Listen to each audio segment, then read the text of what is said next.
This Week in Virology, the podcast about viruses, the kind that make you sick.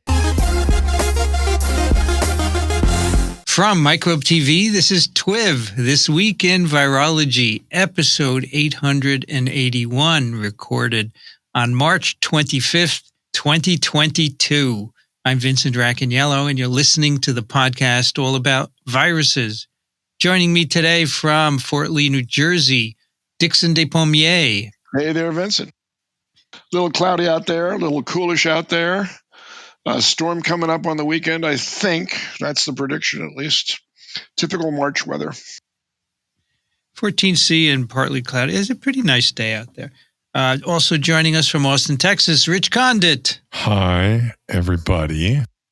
It's 84 degrees, not a cloud in the sky. It was high 40s this morning. It is just absolutely glorious. The irises are blooming. The blue bonnets are coming up, even in our yard. The red buds are blooming. We are getting into spring here. This is the nicest time of year in Texas, I think. So, Rich, when it's 40 in the morning and then 80, what do you do with the air conditioning? Is it not on yet or what? No, it's not on yet. We haven't not on yet. No, it won't be on for a while. We're pretty conservative with the air conditioning. We don't turn it on until it's absolutely necessary. Are the windows open? Windows are open right now. Okay.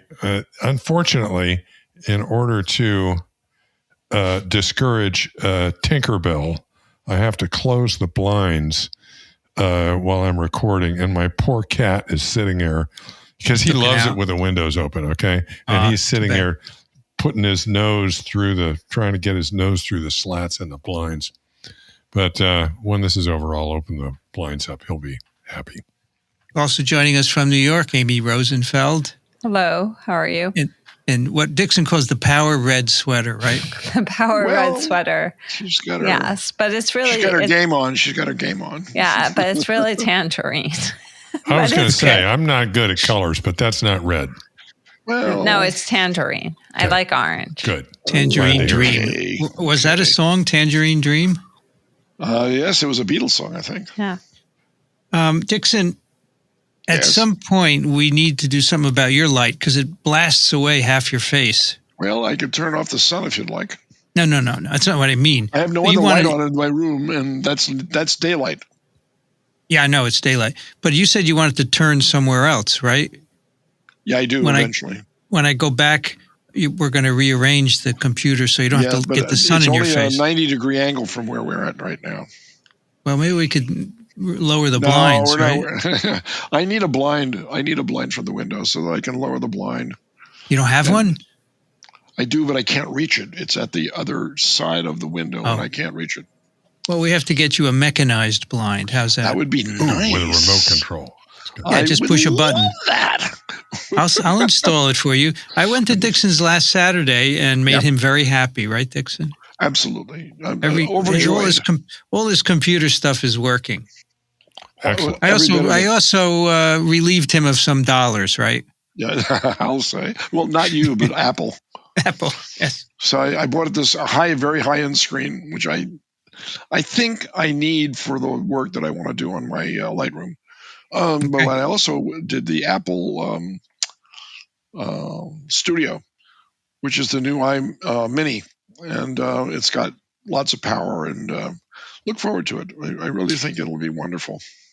So my exciting news is that this week, below the incubator on the 7th Avenue, right below, a new bagel store opened. Oh, nice! Bagel Chateau, I think.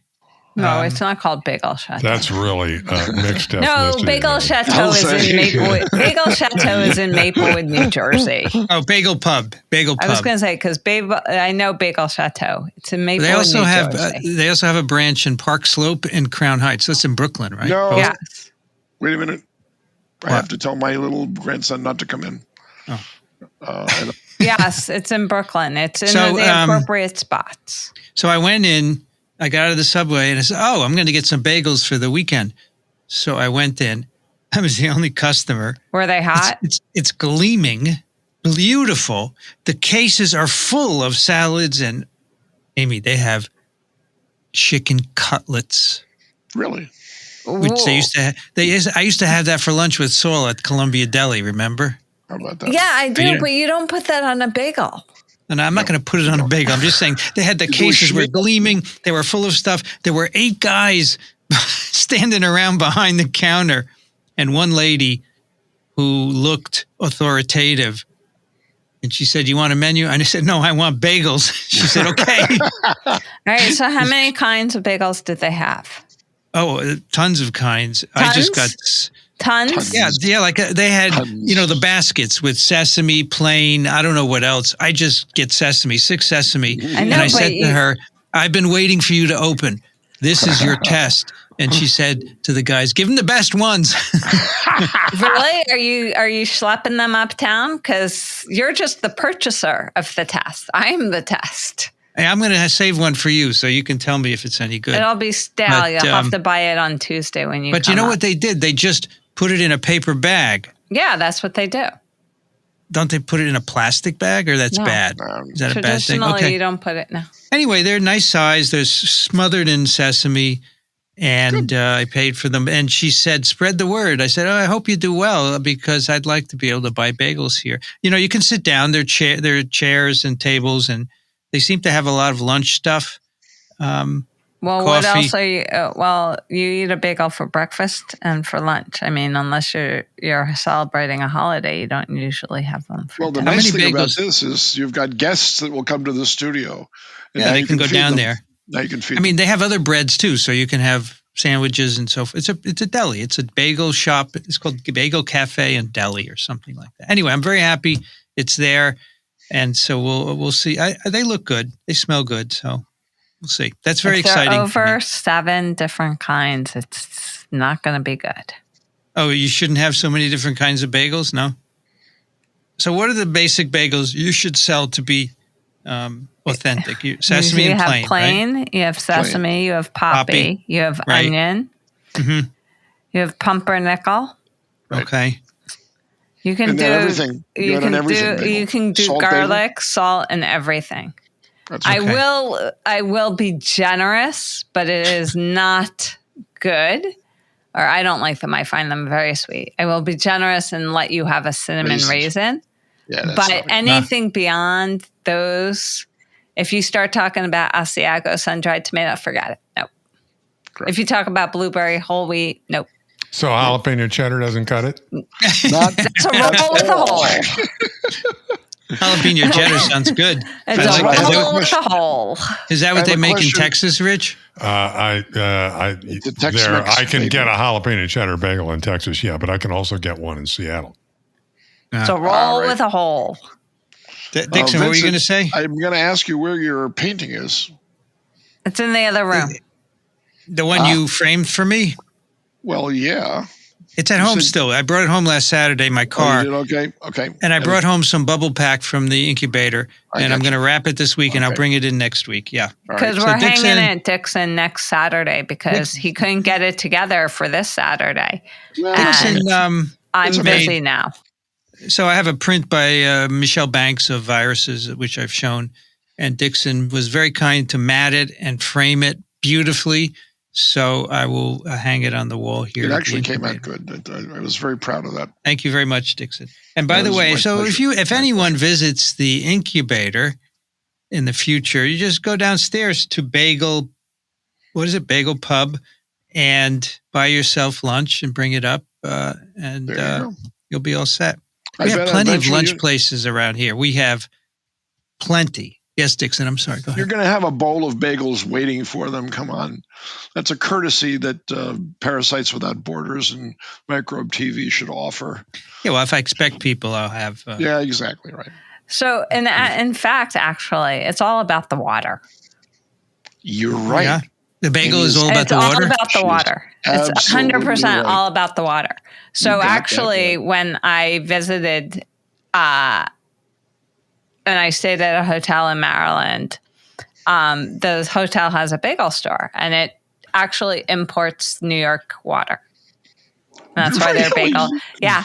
That's why their I didn't know bagels are that. good, is because it uses I New had York not water. known that. So the New York water has that little taste to it, right? Well, I don't know. I like New York water, so I don't Has know. a It's je ne not sais neutral. quoi. It's A not je ne sais neutral. quoi. It definitely has a taste, for sure. It's true. Here's New York water, although I put this through a Brita because I can't take the taste. Now it's neutral. Was The Brita's got charcoal in it. It takes all the flavors, So- all the organics out. If you want a takes big all surprise, the Vincent, fluoride too and stuff. take 10 liters of New York City tap water and pass it through a 0.45 micron filter sometime and see what you get. Right now is a good time to do it. Because the Because the reservoirs are lakes filling? The lakes are turning. They have a winter where it's frozen over and nothing happens. And then it thaws out. And as the cold water sinks to the bottom, it creates a current in the lake. And it takes the primordial ooze on the bottom of the lake, which is nutrients for the lake itself. Wow. And it distributes them up through the column to the top of the water. And then you get a passage of that into spring and then finally into summer where you get the thermocline developed. Well, right now you're in the spring. So all of those bottom organisms and nutrients are being put into the water column, and you're drinking it. Because they don't filter New York water, right? They do not filter it. Now, thermocline is the temperature gradient, right? Yeah, the top of the water stays warm in the summer. It's permanent in the summer. And then there's this very cold layer of oxygenated water, which varies with the depth of the lakes and the latitude. And then below that, it's lower oxygenated water and uniformly cold at around 45 degrees. So lake ecology is very interesting. Dixon, when we were in Hamilton, Montana together, yes, we sat, and in the evening, we sat next to the lake, and you explained lake ecology to me. Well, I tried. And I remember oligotrophic, right? That was one word. That's right. What was the other word? Eutrophic. Eutrophic. And what is the reservoirs are which one? We have oligotrophic lakes. Okay. New York State, the lakes that they created are far enough north that they behave like oligotrophic lakes. They have very few life forms, but a lot of them. Whereas the southern lakes, like where Rich lives, you have some wonderful lakes down there that are used for bass tournaments and all kinds of other things. Those lakes have a multiplicity of life forms because they can actually generate them throughout the year because those lakes never freeze. Right. So when I was so enthralled with that. When I came back, I got a textbook of ecology. Oh. And I wanted to read it. And I got through about 10 pages. It was too much math. Well, I have another one for you. Actually, this was yours. I took it out of your office. I see. There are a lot of them that don't have any math at all. They just want you to understand the general principles. So I find it very interesting. It is interesting. It's fascinating. But last week, my pick was The Human Lake by Carl Zimmer, his essay good. about the guy who's really founded the science of ecology in a Connecticut lake. I can't remember his name. Do you remember the guy's name? I could look it up. It's The Human Lake. We'll just do a Google. There it is. Linsky Pond in southern Connecticut. And the guy's name is G. Evelyn Hutchinson. The most amazing ecologist who's ever lived. Really? He invented the niche hypothesis and then went on to prove it. Niche hypothesis. But the science of ecology, the actual science of ecology, started in Madison, Wisconsin, on Lake Mendota. Oh, this article says it began in this lake in Connecticut. Well, too bad Carl didn't call me up first. Are you saying he made a mistake? No, I'm saying that he might have wanted to add something to the article. That's all. Because Lake Mendota is rich in history and has trained, generations of lake ecology. There are two lakes, Monona and Mendota. That's correct. One of them has Oscar Mayer on its shores. And so only one was a science ecology site? Yes, that's the one that the university is on. Well, that's good, Dixon, because Vincent can take a tour and review this history in July with Rich when they go to ASV. So one afternoon during ASV when they have nothing to do, I don't want to hear that they have nothing to do, or that they're on the golf course. They can go learn about about ecology. Right there, right out the front door. One of the guys lives on the lake. What's his name, Rich? I forget. And the herpes guy. You can call Roland, and he can tell you all about it. Oh, Roland Ruckert would know a lot too. Yeah, that would be fascinating. So one of the founders of that science is named Gene Likens, who ended up as the director for the Institute for Ecosystem Studies up in Millbrook, New York. Mm-hmm. But New York State has a lake also called Mirror Lake. So when you look around, you can find a lot of pieces to the puzzle of lake ecology were put together not just in one place, but in many places. But G. Evelyn Hutchinson was a giant among ecologists. He was a wonderful, empathic. I got to meet him when I was a student at Notre Dame. Oh, cool. Very cool. A remarkable individual. Well, we have today.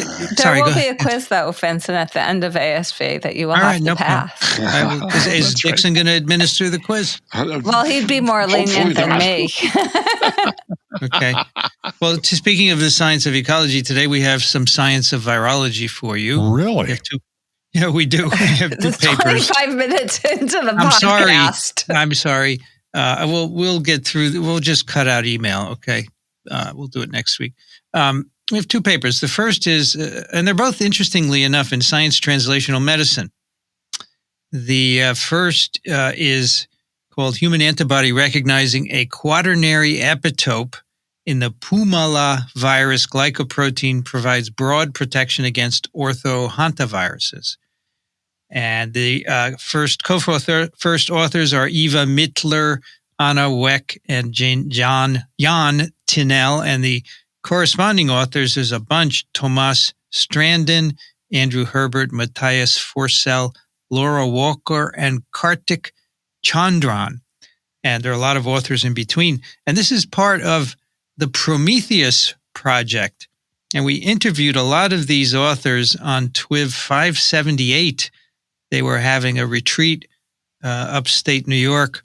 And I went and there were like 12 of them. I almost didn't have enough microphones for them.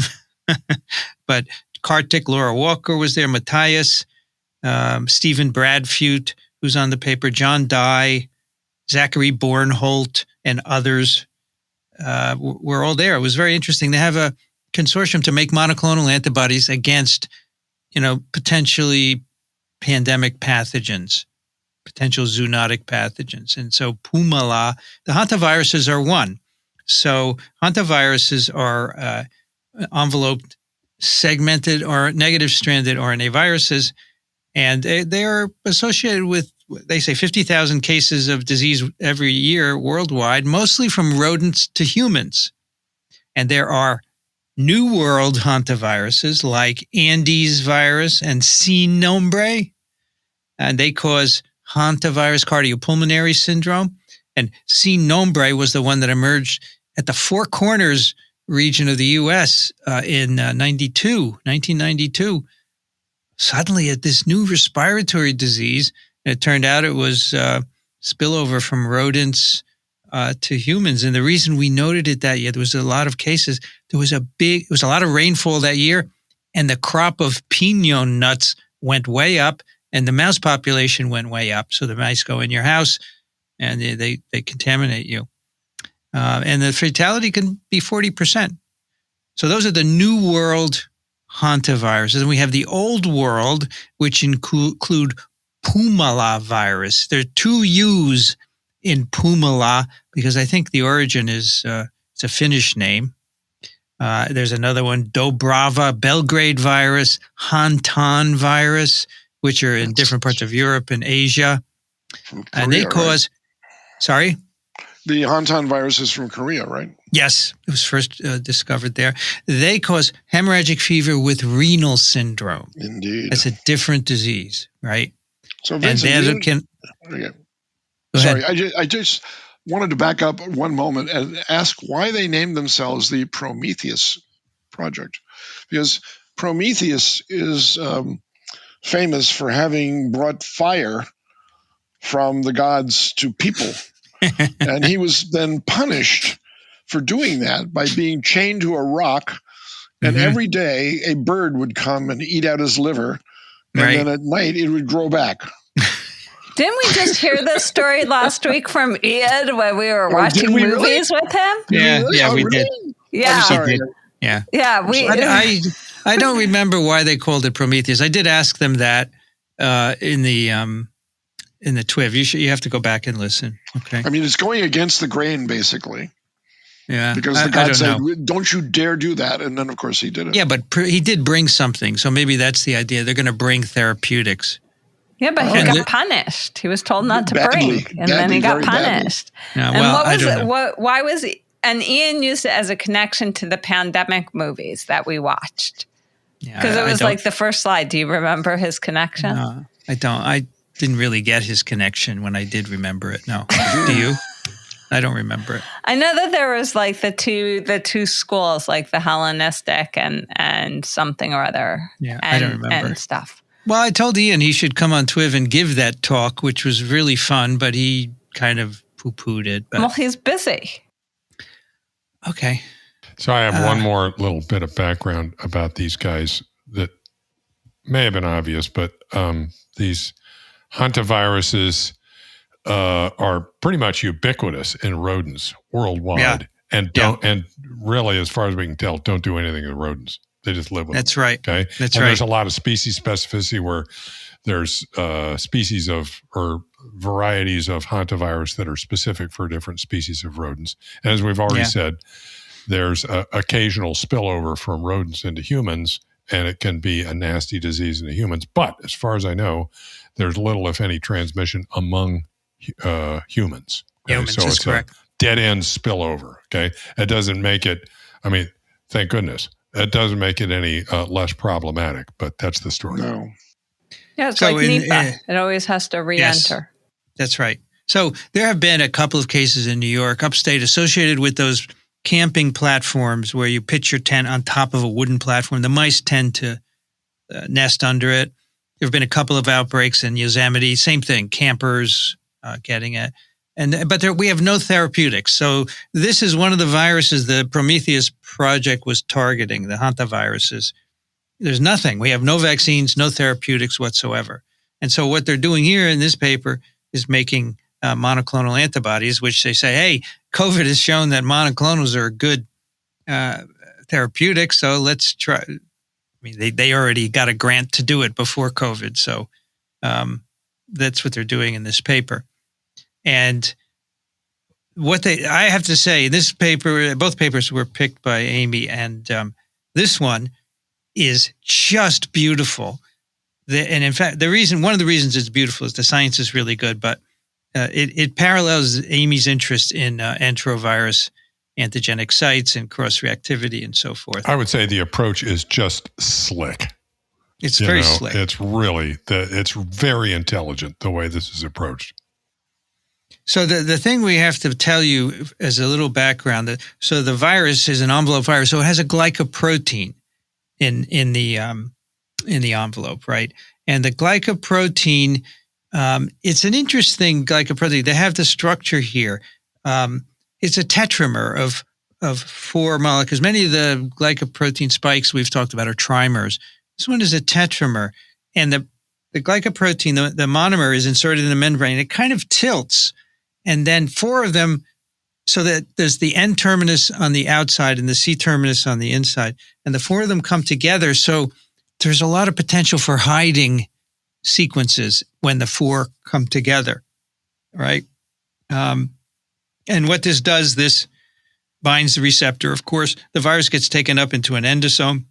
The pH drops and the glycoprotein reorients and triggers fusion of the virus and endosome membrane, and then the nucleic acid goes out into the cytoplasm.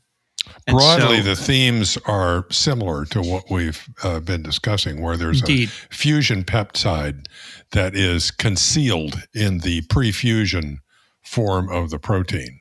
And it's not until something happens after receptor engagement that there's a big rearrangement that exposes the fusion protein. And also in this case, you mentioned the N-terminal and the C-terminal domain. Those are actually in two different peptides that are made from one gene by proteolysis in the process of making the peptide. So there's some evidence that convalescent serum is therapeutically useful. People have made monoclonals, but as they say, they haven't really sorted out the epitopes. And what they would like is to try and get a monoclonal that would neutralize both old world and new world isolates, right? So you have one therapeutic for both. So that's what their goal is here. And they take advantage of a cohort of Swedish patients who have been infected with Pumala virus. I just love that name, Pumala. I remember there's 2 U's in it, right? Pumala. And they get the B cells from them and do single B cell sorting, right? And when you look at this, they have a phylogenetic tree of these viruses. And as they say in the text and is obvious from the tree, Pumala virus sits sort of it's classified as as part of the old world clade, but it's got it sits on this phylogenetic tree kind of in between the old world and the new world clade. So it would be a candidate for something that might have epitopes that are cross-reactive across the old world and new world clade. So that's one of the ingenious parts of this study to me, is the selection of the virus that they're going to start with. So 45 patients, they screen their sera for neutralization. They use this is going to be important. They use vesicular stomatitis pseudotype with the hantavirus glycoprotein, right? And they're using it has the Pumala. Has Pumala, yeah.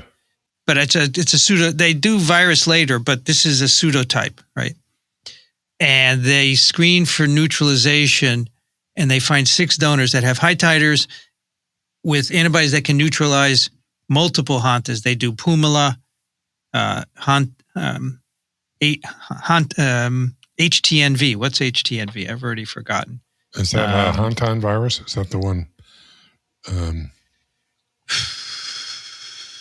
Yes, Hantan. Sorry. Yes, that's HTNV is Hantan. And then Andes virus. And so they pick these 6 because they have high titers that will neutralize all 3 of those. Okay? And they represent both the old world and the new world clade. Right. And then they want to sort out single B cells from these patients using the viral glycoprotein. So they actually make a fluorescent. They make VSV-bearing fluorescent hantavirus glycoprotein. They do single cell sorting for B cells, which of course will have the antibody on their surface, right? Membrane-bound antibody. And you can pull out single B cells that are specific for in this case, the glycoprotein that you want. And then they can take the single cells and clone out the heavy and light chains and make the antibodies in yeast. They do it in Saccharomyces. And they can then screen the antibodies by ELISA to find the binders. It's just great technology. And this is exactly what Amy is doing for her beloved virus, right, Amy? Except you're using peptides instead of glycoproteins because your virus doesn't have a glycoprotein, right? No, my viruses, I'm doing it for many viruses. My viruses do not have glycoproteins. Yeah, but you could do this with peptides, right? Yeah, and you've talked about that before. Yeah, and we're on the way. Yeah, we're in the middle. So then they look for the binders. They made 180 antibodies. They found 135 binders that bound Pumala.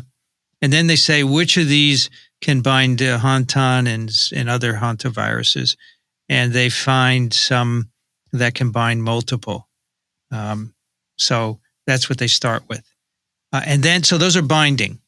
Then they look for neutralizing activity. They, again, are using pseudotype virus. And 58, so they have 135 antibodies that they've produced in yeast cells. 58 of those will neutralize VSV Pumala virus. And they took the 50 strongest neutralizers and they checked them against the other Hantan, Sol, Dobrava virus, et cetera, and the New World Andes virus. And they say most of the antibodies were Pumala specific. 28 were Pumala specific, but the others had some neutralization breadth. 13 of them neutralized at least 3 hantaviruses with, and they say 10 afforded cross-clade neutralization, indicating they recognize conserved epitopes. But they say they always had a fraction of virus that was refractory to neutralization. They call this the unneutralized fraction. Which becomes important. Yeah.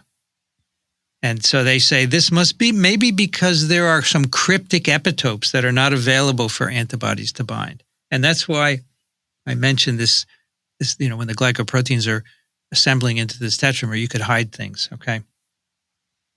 All right, so then they took these antibodies that could broadly neutralize, and they did a series of pairwise competitions.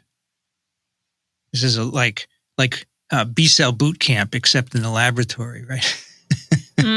More like complementation tests.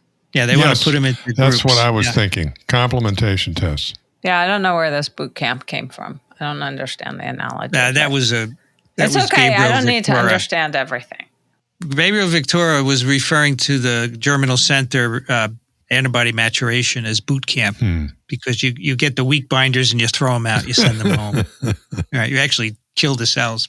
But so that most of the antibodies could be put in one of 2 complementation groups. This is going to be important also, groups 1 and 2.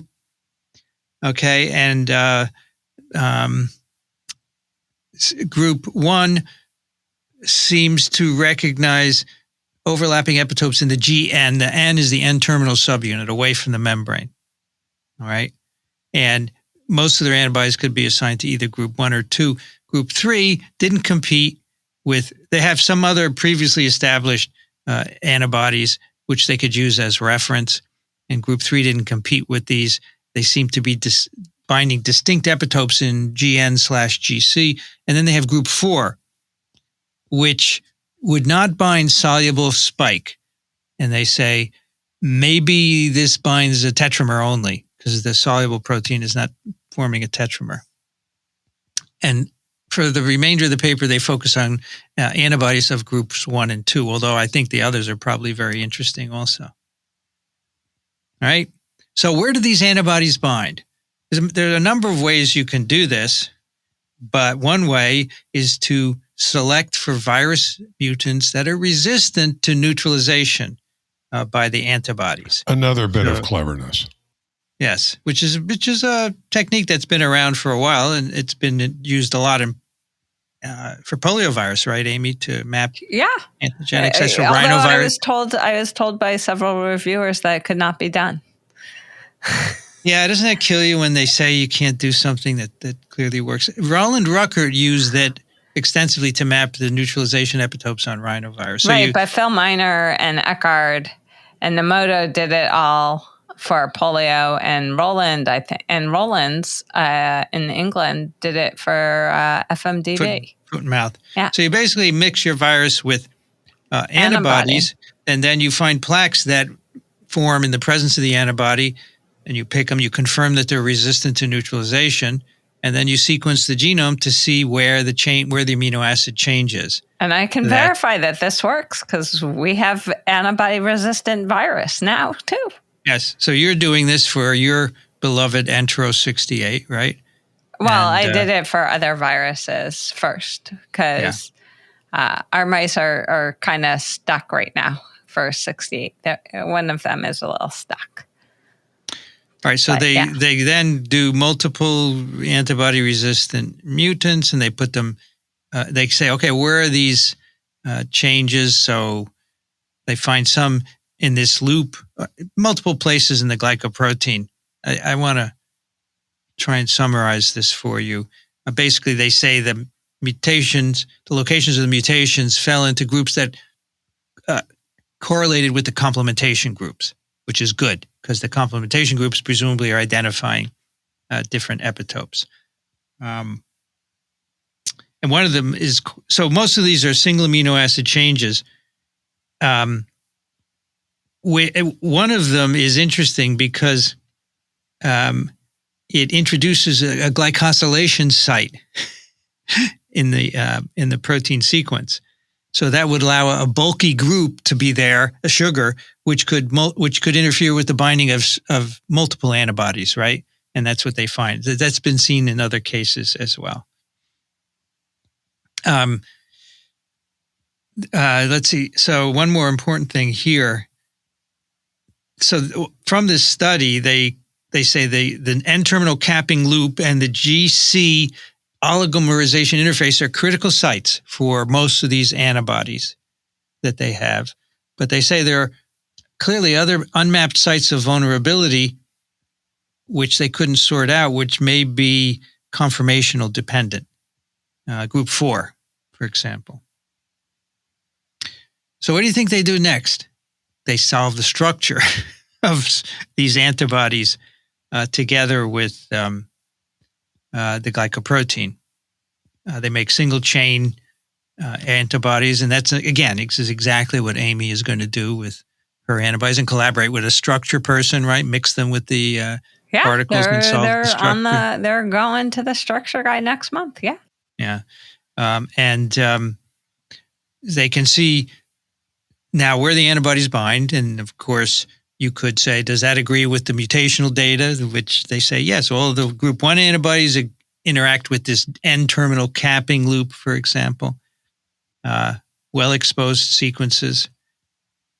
Group 2 antibodies are proximal to the viral membrane. And they say they're probably less accessible because there the 4 monomers of the spike are together, and they may be blocking out some of the epitopes. All right. Then they do some functional assays. They ask, how do these antibodies work? Do they block attachment or do they block fusion? And so attachment, you can imagine it's easy to measure. Fusion, they have a very clever way of doing this. Normally the fusion happens in the endosome as the pH drops, but what they do is they bind the virus to the surface, and then they give the cells with the viruses bound a little pulse of low pH, an acidic pulse. So that would allow fusion at the plasma membrane. They can see if the antibodies block that. That's pretty neat, isn't it? And so they find that these antibodies, the group 1 and group 2 and 3 and 4, some from 3 and 4, don't block attachment, actually. They block fusion. Did you hear that? They don't block attachment, they block fusion. I heard that. Would you say that just one more time, Vincent? Block fusion. But exactly how they do that, they don't know, and that would be interesting to sort out in the future. So we have a bunch of monoclonals now. They have some breadth, and they block fusion. They are neutralizing. So then they say, let's test them against a variety of hantaviruses. So these are made against Pumala. So now they test neutralization assays with different hantaviruses. Let's see, what are the hantaviruses that they used? ANDV, SNV. So of course they use SNV, Pumala, of course. And CHOV. I can't forget what all the names mean, but they're, obviously both old world and new world viruses. They start out with Pumala in a bank bowl model. The key here is that they're now using virus. Yes. Right? And they start to see some differences in neutralization using authentic virus and the pseudovirus. And they say, like group 2 antibodies, they don't completely neutralize the authentic virus, whereas they did in VSV. And they say maybe the arrangement of the glycoprotein is different on the authentic virus versus the pseudotype, which makes perfect sense because the VSV is a bullet-shaped virus and these hantas are spherical, right? So you can imagine that the membrane curvature might be different. You think, considering the fact this is a lesson that we learned from HIV? Yes, and I have to say, at that meeting that I went to, where I did the Prometheus TWiV, I went a little early and I listened to some talks. And one of the members of the group was Jason McClellan, and he was on the TWiV. And he was doing structure studies of the pseudotypes, and he was saying that the orientation of the glycoproteins was different in the pseudotypes versus the infectious virus. And so that, is consistent with that. Actually, it looks like the one animal experiment they do is with Pumala virus in bank voles, and then the other neutralization or infection blocking test with other viruses is a cell culture thing. I'm guessing that they're. Yeah. Oh, There's no, wait a minute. They got a Syrian. That's not they have entirely two animal true. models. They have two animal models. They got Syrian hamsters. They have bank voles and Syrian hamsters. So they end up identifying one antibody from group 1, 42898, which neutralizes both Hantan and Dobrava, and which has a broad breadth of neutralization. Okay. So then they do a bank vole model, and this is, I've always loved this bank vole. I picture a little vole with a suit and a little pocket watch, right, and a hat going into the bank. The virus Pumala makes a persistent infection in bank voles, and which is about what happens naturally in rodents. They don't get very sick. So they ask, will the monoclonal prevent this? So they give the voles monoclonal intraperitoneally 4 hours before infection, and then they infect them subcutaneously. And, if you don't give them antibodies, you get virus in a variety of tissues. The four neutralizing antibodies they tried, which includes that 42898, which is quite broadly protective, they all prevent virus from reproducing in the bank vole. They prevent the establishment of a persistent infection. Of course, it's 4 hours before infection, which you might expect. And then they have another animal model. This is, the voles, then they did post-exposure treatment, 24 hours after virus challenge, right? And again, they say there was a pretty good reduction of virus RNA levels in the lung, 1,000-fold reduction. So even 24 hours after infection, it works to reduce virus loads. And then they have, where is this? Oh, yes. There's another animal model coming up. So then they want to say which antibodies have the broadest potential. And they have a set of monoclonals, including 42898, which we've mentioned, and that's a group 1 antibody and a couple of group 2 antibodies. And they said, how broad can they neutralize? They checked Andes Sinombre Choclo virus, Andes, and both pseudotypes and authentic virus. And 42898 completely neutralized all three viruses, both pseudotypes and authentic virus, and also Andes. And the group 2 antibodies had little or no cross-clade activity. Again, they had discordances between the VSV and authentic virus assays. So they have this one antibody, 42898, which can neutralize multiple across clades, basically new and old world. That's a group 1 antibody. So then they use that in a Syrian hamster model where the virus kills them. Whereas in the bank voles, they get persistently infected. And so they infect these hamsters with Andes virus, and then 3 days later they give them a dose of this 42898 antibody, and the viremia is reversed and the animals survive compared with the controls where they all die. And by the way, this is a human antibody, right? Right. 428. These all came from human B cells, so it is still working in mice because it's very quick. Not enough time for them to clear it, I suppose. Well, if it's just the variable region binding to the virus to prevent some, it doesn't matter what the FC part of it is. It has no. No, but I'm saying if you needed the antibody to be around for a while, the mice would make an antibody response to the antibody, and they might clear it, right? Right, but that's just too quick to worry about that. So they basically show one antibody, 42898, human antibody that can broadly neutralize old and new world hantaviruses. So that's pretty cool. And the tech that they use to get it, and they say this recognizes a quaternary epitope in the heterodimer. So it is not just a linear sequence. It's a combination of epitopes from different parts of the protein. Very cool. Let me see. What else did I want to say? ADI. So yeah, it can only bind both when GN and GC are together, and they say that the other antibodies bind sequences in the N-terminus, whereas this one 42898 binds the N-terminus and residues in the closely associated loop from the C-terminus.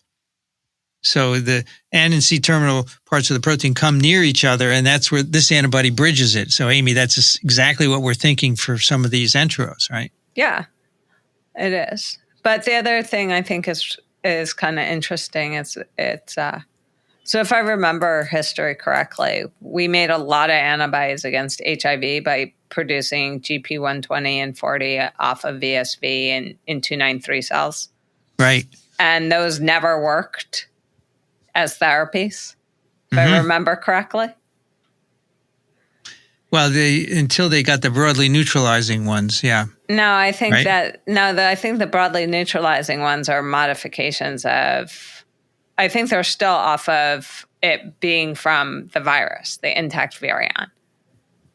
Whereas we produced antibodies, we produced a lot of antibodies in cell culture by or immunizing mice with VSV that had GP120 and 40, and they never worked as therapies because they were in the wrong context. Confirmation, yeah. Yeah.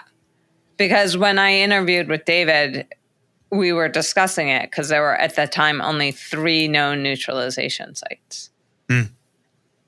And how disappointing it was that all of the antibodies that we had made by pseudotyping virus had never worked. And so, I think this is a good point because with SARS-CoV-2, right, we do a lot of neutralizing assays with pseudotypes. Right, and it's never been looked at. Yeah. I mean, it's a thing about all viruses. I mean, I can make the argument for even non-enveloped viruses. So for SARS-CoV-2, well, even for HIV is a BSL-3 pathogen. It limits the ability of certain groups to do the experiment with authentic virus. And so, the CDC never changes its containment level for a virus. It's unfortunate. West Nile was made a BSL-3 back in the 60s because it was given to some cancer patients to try and get rid of their tumors, and it gave a couple of them encephalitis, right? So they made it a BSL-3, and that's unfortunate. But Amy, one thing I didn't mention is they did not get escape mutations to 42898.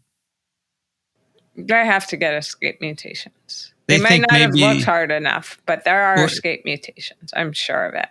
They said that they didn't find them, and they said maybe they have a fitness cost, and they didn't grow out. Yeah, they could have a fitness cost, but I'm sure that there are escape mutants. Because you would imagine that even if this, so again, remember, there's antibodies binding disparate sequences in the protein. The protein loops around, and there's part of the antibody binding site there, and then the protein continues around, comes back, and then... Well, yeah, but I mean, the easiest experiment would have been to do is to take what you think may be the receptor, right, and solubilize the receptor, and then try and compete off 482, right? Because you see this with enteros, and we did a whole paper about this on measles, where you can escape, but you end up not being able to use the receptor at all anymore. So you're kind of like dead. Yeah. Right. Because in measles, you could have 7 of the 8 sites altered. And then when you alter the 8th site, you can no longer use the receptor. So you're basically dead, but you're still an escape mutant, right? Yes. But we can't find you because our assay is, do you bind and enter the cell, right? Cell, exactly. So you can imagine that in this case, if they had actually competed off this antibody with soluble receptor, you would have been able to show that you could have escape mutants, but you then no longer are able to bind the cell, or you are no longer able to be infectious in the traditional, let's put you on a cell culture and see if you can cause CPE kind of thing, right? All right, so there are 3 more points I want to make. This is really interesting. First of all, they say the structure of this antibody, this 4-2 whatever, bound to the particle, they say provides a likely explanation for the unneutralized fraction. The close apposition of glycoprotein tetramers permits antibody binding only in lattice-free sites in the virion particle. And so in other words, these glycoproteins form a lattice mainly over the surface, but there are areas where there isn't the lattice, and there is probably where the antibodies are going in. And they say this may also explain why we get different results with VSV and the real virus. Maybe the lattice-free binding sites are more available in VSV particles because they have a different curvature, right, compared to hantavirus. So there's some areas. Also, isn't there an underlining matrix protein inside the particle? I think there's also one in the hantaviruses. Well, yeah, that's what I'm saying. So you can imagine that that somehow that interaction, there's either a non-covalent or covalent interaction with whatever is the the N terminus or the C terminus of the protein, whatever's the inside of the virion portion of the protein, right? That helps it maintain the appropriate structure that then is lacking because it doesn't have that same interaction with the VSV matrix or whatever it is. Right. Exactly. 428. All right. One more thing. This is really cool. Some of the group 2 antibodies, 2 of them, do not fully neutralize infectivity, right? There's some resistant fraction. But they say they gave complete protection against infection in the bank voles. So they say it is conceivable that these monoclonals contribute to clearance through mechanisms other than neutralization, including FC-mediated effector functions. No way. Yes. No way. Yes. Luckily, I'm sitting down. So you don't have to neutralize to be clinically useful, although that seems to have escaped the research in SARS-CoV-2. But for Ebola, it was similar. Some of the Ebola cocktails, I'm remembering one from Regeneron, is actually a mixture of neutralizing and non-neutralizing monoclonals are important for protection in an animal. Well, I think we can just go talk to the Diamond guy, right? The Mayaro Diamond guy. Sure, Michael Diamond, that's right. No, the postdoc who did the paper. Spent like years trying to figure it out. So they say maybe this would be a good therapeutic. And they say we need to probably do some non-human primate studies and do some clinical trials. But maybe, and also maybe now we could design a vaccine that will elicit antibodies against this interface. So the key here is that antibodies against the GN-GC interface are the broadly neutralizing ones, not the ones at the N terminus. Kind of like flu influenza virus, where antibodies against the head of the HA are not broadly neutralized, but the ones against the stem are. So how do you induce those antibodies? That's the challenge. And so maybe they could do that here as well. Wasn't that part of the reason why they did the proline stabilization as spike? I don't know. I thought that was to just give you prefusion stabilization, right? Yeah, but there's a reason why prefusion stabilization you wanted it was also more antigenic for various reasons. Yes, correct. And stable, yes. So this it's a reiterative pattern for these, except these aren't the same kind of spikes. They're more like class 2, which I think is more like what flavies are, where they're flat and then they trigger, right? Versus where like SARS-CoV-2 is a class 1 where it's just a total spike, right? That's right. This is a class 2. Yeah. Dixon, do you have any questions? I've used up a whole pad of legal paper just writing all this down. Lots to keep track of. Dixon, the bottom line is you can make a monoclonal that broadly neutralizes old and new world hantas, and maybe that's going to be therapeutically useful. Right. And it seems to be against a quaternary epitope. Epitope. No, he was baiting me. That's okay. Quaternary epitope, which means we would call that a conformational epitope, Yes. right, Yep. Amy?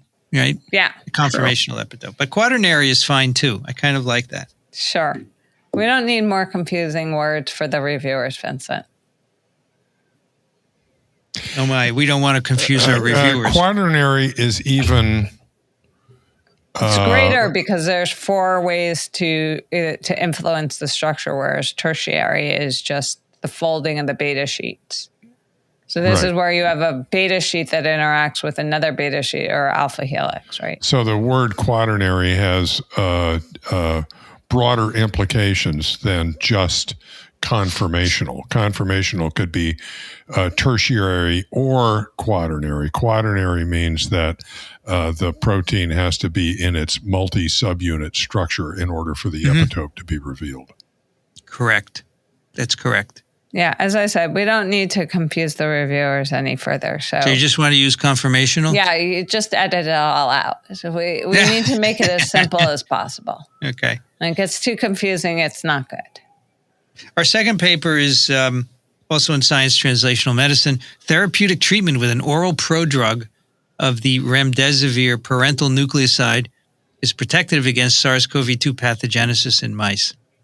2 first authors, Alexandra Schaefer and David Martinez, and the corresponding author is Timothy Sheahan, who I think has been on TWiV.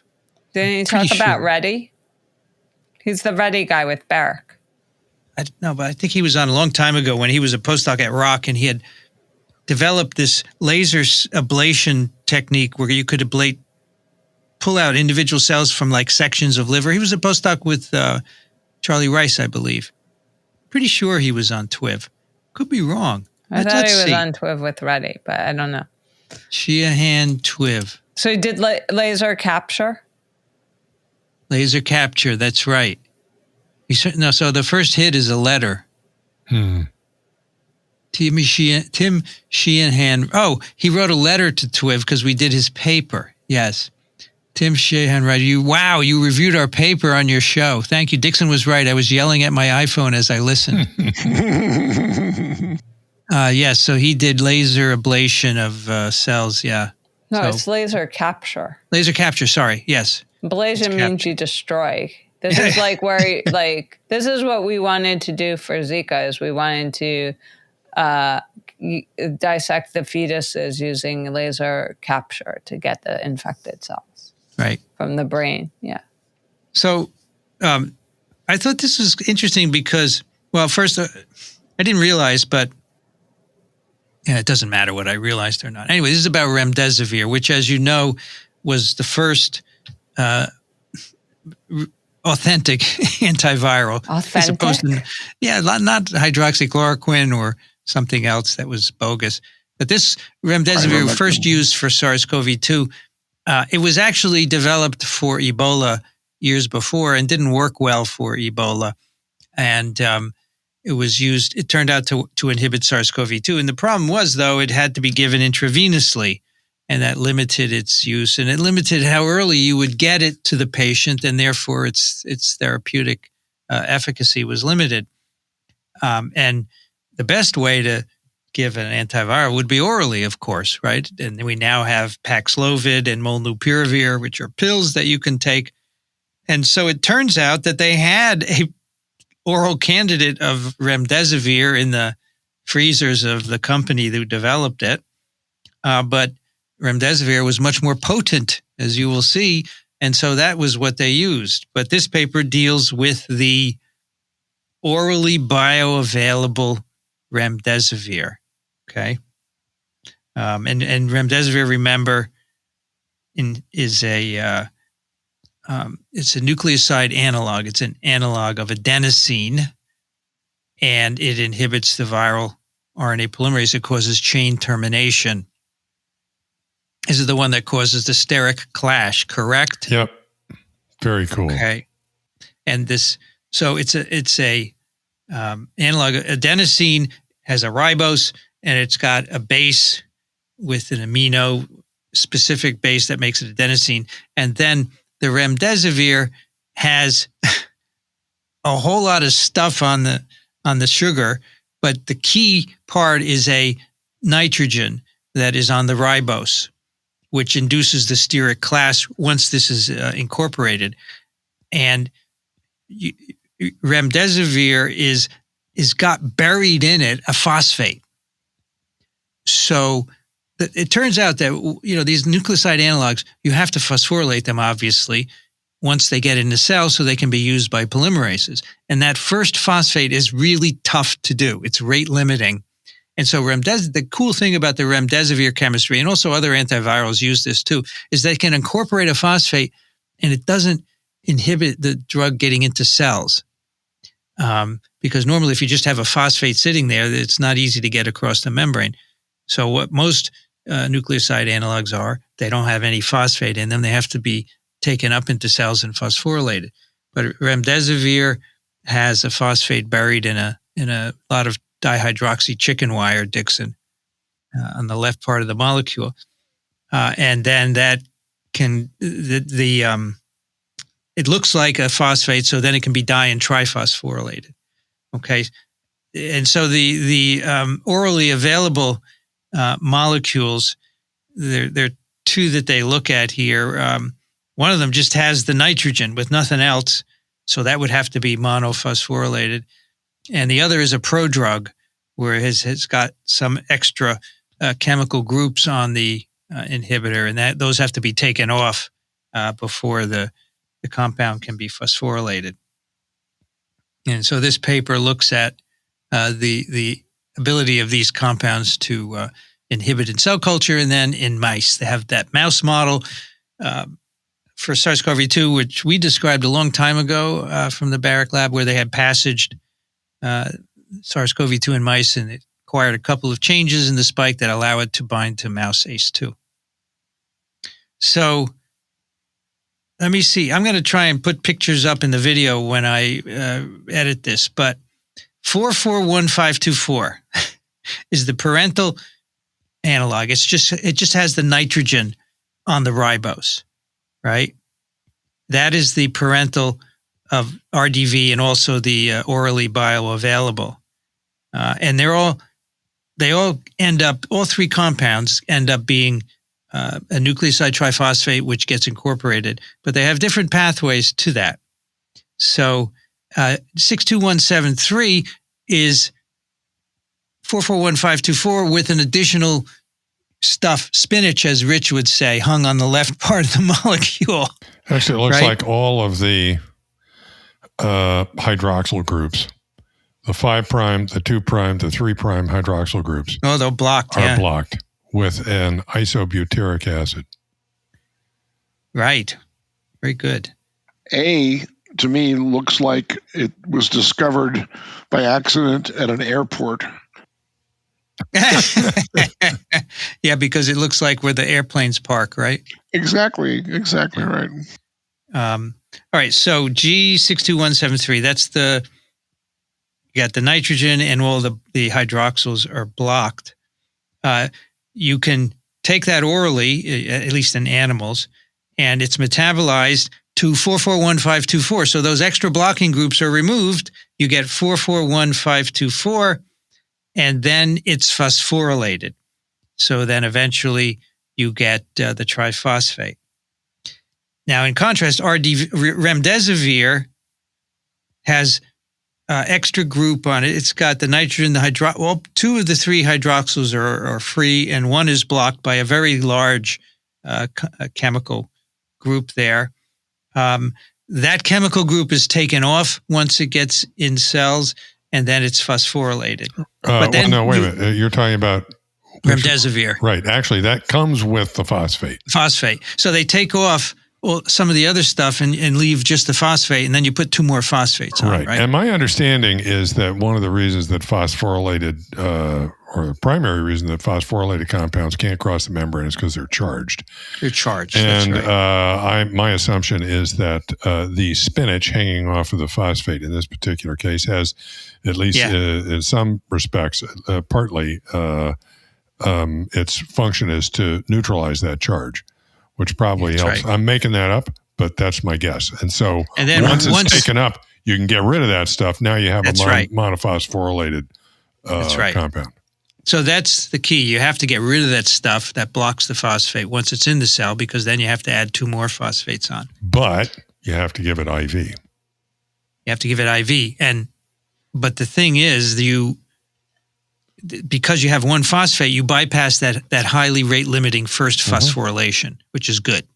So what they're doing in this paper is comparing remdesivir to 62173, which is, it's got the nitrogen on the sugar and all the hydroxyls are blocked. So there's no there's no phosphate in there, just a bunch of blocking groups, okay? And see how they compare. So the first thing they do is they look in cells in culture.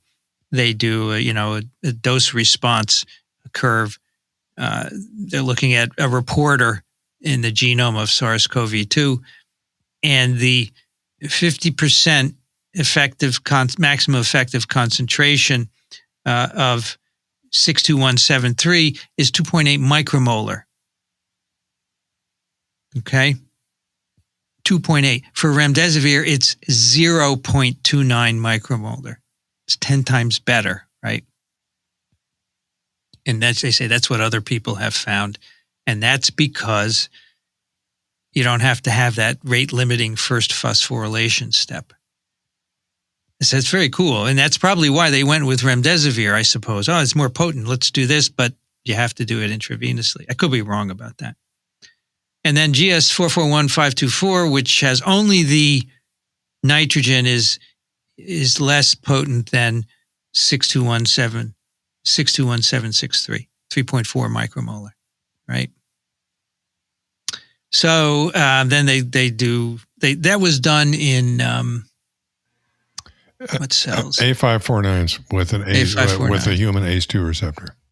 So then they look in human primary airway epithelial cells and get pretty much the same results. They then look at MERS coronavirus to see if it works against that. They get similar potency as well. The drug, this is 62173, which is not cytotoxic either. Okay. So in cell culture, this is less potent than remdesivir, but it is active. Then they look in their mouse model, and they can simply take wild-type mice, actually, and they just can infect them with their mouse-adapted SARS-CoV-2, and they can feed the mice the compounds. And so this is now a little interesting where, you have to figure out how much do you feed a mouse to get the level in the lung that's going to inhibit virus, right?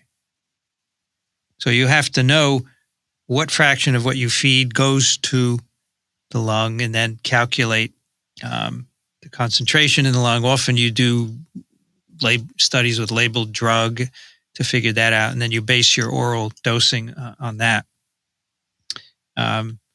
So they do figure all of that out, and then they do the experiment. Biopsy mice infected with their mouse-adapted coronavirus, SARS-CoV-2, MA10 it's called. So first they look at the dosage that you need. They do 3, 10, or 30 milligrams per kilogram.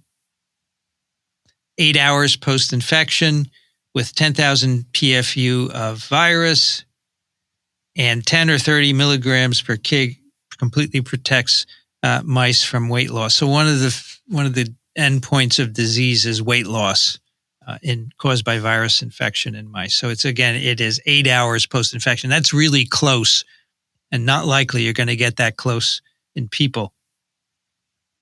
Also reduces viral lung titers. They look at lung function in a variety of ways and show that, giving the drug can improve lung function. That is, if in the untreated animals, with animals treated without drug, you can see a reduction in lung function. They look at histology in the lung, and they seem to settle on 30 milligrams per kilogram. That really reduces the lung pathology compared with 10. So oral delivery seems to work in mice of this inhibitor, GS621763. So one of the things that I'm thinking about as I'm looking at this is that, how this compares. I'm a little sorry that they didn't compare, although there's historical data, the dosing with remdesivir, because we've been talking about, maybe the reason that this oral compound wasn't used before was that remdesivir was active at lower concentrations. So I'm looking up the dosing information for, now this is in humans, I'd have to look up in mice, but in humans for remdesivir, pediatric patients greater than 12 years old or adults, 200 mgs on day 1. That's for anybody more than 40 kilos. The average dude is 70 kilos, and that's so that works out to be 200 divided by 70 is about 3 milligrams per kilo. The lower end here. That's the lower end of this. Interesting, yeah. I think they never left animals with this oral compound, because the fact that they're first putting it in mice orally here tells me that they were in cell culture and remdesivir was 10 times more potent, and they said, we're going to go with this, right? That would make sense to me, but the difference between, guessing. But of course the difference between, in particular with something like a drug where there's a lot of metabolism that goes on, the difference between cell culture and, an animal model is of course, extreme. And so, again, guessing some more, maybe they went in mice and orally remdesivir didn't work and they put it IV and it worked, and they say, all right, we're going to do this. I don't know. Maybe we'll get some mail. I don't know. Maybe you'll get some mail on your chemistry, Rich. Say what? Maybe you'll get some mail on your chemistry. So GS is GlaxoSmithKline, right? They're the people who make remdesivir. Oh, no. No. What's the company in California that does this? I thought it was Gentech or something. No, it's David's old company. Gilead. Yes. Gilead Sciences. GS is Gilead Sciences. That's right. That's right. Yep. Okay, so this is 8 hours. Can you dose later? So they make a very involved study, 6 different experimental arms. And this is what you can do in mice. You can't do this in non-human primates, right? You do this in mice, and then you try and settle on a timing and a dose and test that in non-human primates. So they have a control group where they begin treatment 12 hours post-infection, and then 3 arms that get 30 mg per kilogram at either 12 or 24 hours. Oh, and I forgot to tell you so BID, that is like twice daily. Twice daily. That's a Latin term for twice daily. It is BID is bis in D, whereas once daily is QD. I didn't know that before. I didn't know there were Latin terms for that. Oh, yes. Did you know that, Dixon? I did. Then the third 30 milligram per kg arm was once daily, 30 at 12 hours. And then 2 more arms, 60 mg per kilogram, QD beginning at 12 or 24 hours. So what's QD stand for? 4 times a day. Once daily. Quaternary. Quaque D and bis in D. Wow, that's so cool. Anyway, a lot of different arms here. So 30 mg per kg at either 12 or 24 hours post-infection gives you good protection from weight loss. If you go 30 mg per kg once daily at 12 hours, you get good prevention of weight loss. So once a day begun at 12 hours seems to work, and increasing it to 60 also works. Doesn't seem to make a big difference. For all of this, they do the weight loss. They also do some virology and some lung function and some histopathology, like we said before. Their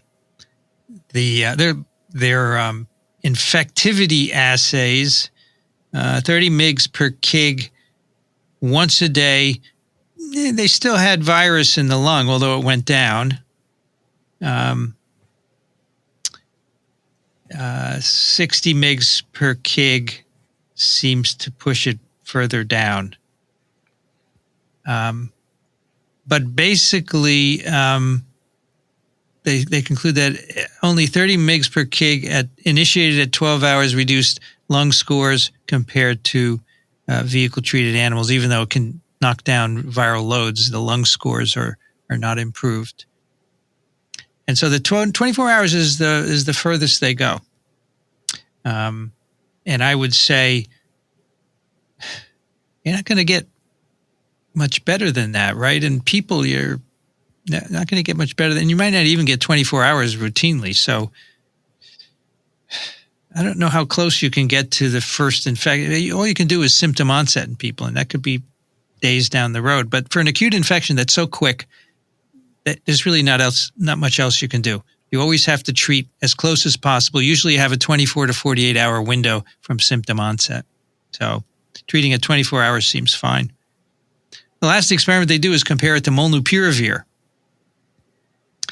And they find that, and this I think is a little maybe not good, because they find that it works as well as molnupiravir orally in mice to prevent weight loss and lung function decline and lung pathology when given at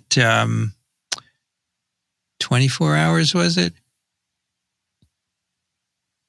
2 doses of molnupiravir or their drug per day, 12 hours apart. And they did it at 24 hours.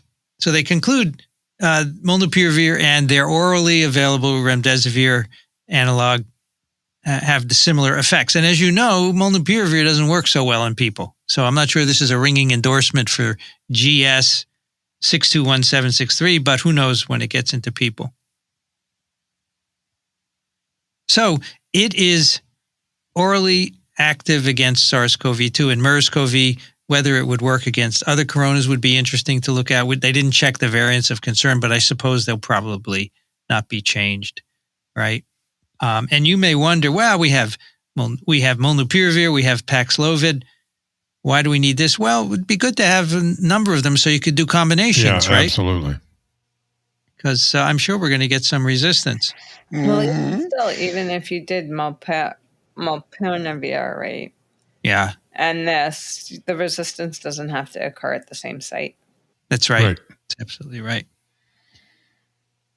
So I think it's useful to do this, and I don't, whether it gets into clinical trials, I have no idea. I think that the advantages of something that it can be taken orally are huge. You can just send somebody home with some pills.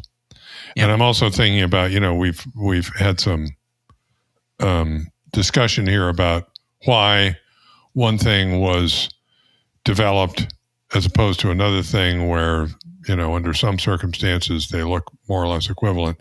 And I'm thinking that this was all done under a lot of pressure because there was a pandemic going on. Sure. And you want to get a therapy that you think is going to be effective through trials as quickly as possible. You don't have the luxury of sitting back and saying, oh, well, let's do, compare this and that and the other thing. Do whatever seems most promising at the time. So they make a good point in their discussion, which they say the disease course in mice is compressed compared to humans, right? The peak virus is 24 to 48 hours after infection, the loss of pulmonary functions 2 to 3 days, rapid weight loss 4 days. And so that's very different from humans. So they say it's hard to extrapolate the time for intervention in a mouse to a human. You have to do the studies in humans. And they said they didn't actually see how far you could go out in mice and fail to improve outcomes. But if it's so compressed, 24 hours, I would think if you went to 48, you're probably not going to see much of an effect at that point. I wonder, doing a human trial now would be difficult. Just, there aren't as many, wait 2 months. Aren't as many cases to deal with. Yeah, well, according to Tony Fauci, all you have to do is wait for this one. There's another one on the horizon, apparently. The B.2, I don't know. It's got a number on it. BA.2, yeah. BA.2, that's right. Well, apparently in certain countries, they're having big outbreaks like Scotland. Christina said last night they're having a big outbreak in Scotland. It's true. And I don't know where else, but yeah. But the problem is that you don't know where it's going to show up. And it takes a long time to plan a clinical trial, right? So you have to enroll people and so forth. I don't know if they're going to be able to do it. But I think it's interesting that you can make a version of remdesivir that's orally bioavailable. Yep. So that's pretty cool. All right. You learned some principles. Let's do one round of email because we have some a bunch of emails about deer. We do. Rich, can you take that first one? Sure. Avery writes, TWiV, I enjoyed your episode discussing chronic wasting disease. And as a wildlife biologist, I thought I could answer a few of the questions you had on wildlife and hunting. Although I am professionally focused on small game, I do hunt the big cervids and assist with CWD monitoring efforts. Hang on here. Okay. Emerging disease or emerging awareness. We were wondering whether this was just whether it seemed to be emerging because we had increasing awareness or whether it was really more disease. He says it's both. The disease is definitely spreading and becoming more prevalent. It has not just spread gradually through wild population, but its distribution was greatly expanded by the captive cervid industry you discussed. Unfortunately, they are high-density operations, at least relatively, with increased rates of disease transmission, and then animals get put on trucks and quickly move long distances. They should have fences to keep the captive animals separate from wildlife, but they are anything but biosecure. Spread in the wild population may be accelerated by feeding operations designed to keep herds alive through hard winters, but also to keep animals out of town and out of livestock feeding areas. As awareness has increased, so has testing. It seems that when adequate samples are collected, it is not unusual to get positive results. All the cervid farms where CWD has been found are not depopulated, although many are. The USGS has a map of the areas where CWD has been found and also showing cervid farms with the disease. If you look at western Wyoming, there's a lack of farms, but there's a lot. There are a lot of state-run feeding operations for elk. Gut piles. We had a long discussion of gut piles. In the Northeast, most hunting is on small acre private ground where people usually are close to home or somewhere to hang a deer. So there may be more people bringing an undressed deer home. However, in Western hunting, I would say 95% or more of people will gut a big game animal where it is killed, both to allow the animal to cool quicker, which preserves the quality of the meat, and to lighten the animal if it is dragged to a road. Much of the time, we are packing out quarters and definitely do not pack out the GI tract, but some may pack the heart and liver.